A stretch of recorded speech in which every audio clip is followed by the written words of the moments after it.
అజాత శత్రువు లాంటి అశోక్ గజపతిరాజును కూడా వైఎస్ జగన్ తన హయాంలో విపరీతంగా వేధించారు.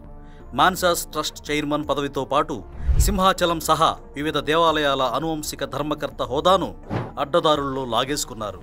తన అక్రమాస్తుల కేసులో కోర్టులో ఇంప్లీడ్ పిటిషన్ వేసిన వారిలో అశోక్ గజపతిరాజు కూడా ఉన్నారనే జగన్ ఆయనపై కక్షగట్టి అరెస్టు చేయించేందుకు ప్రయత్నించారు.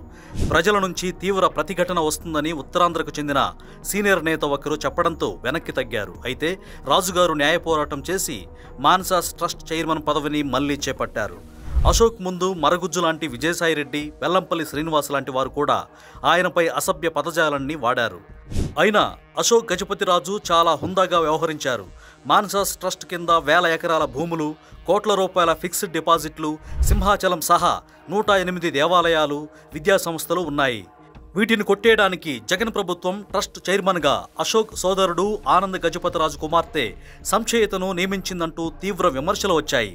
విజయనగరం జిల్లా రామతీర్థంలోని బోడికొండపై శ్రీరాముడి విగ్రహం తలను గుర్తు తేలని వ్యక్తులు తొలగించడంతో దీనికి బాధ్యత వహించాలంటూ దేవస్థానం ధర్మకర్తల మండలి చైర్మన్ పదవి నుంచి తొలగించింది. ఆయన కనబడితే ప్రత్యర్థి పార్టీలకు చెందిన నేతలు కూడా చేతులెత్తి నమస్కరిస్తారు. కానీ జగన్కు మాత్రం అశోక్ గజపతిరాజులో శత్రువు కనపడ్డాడు.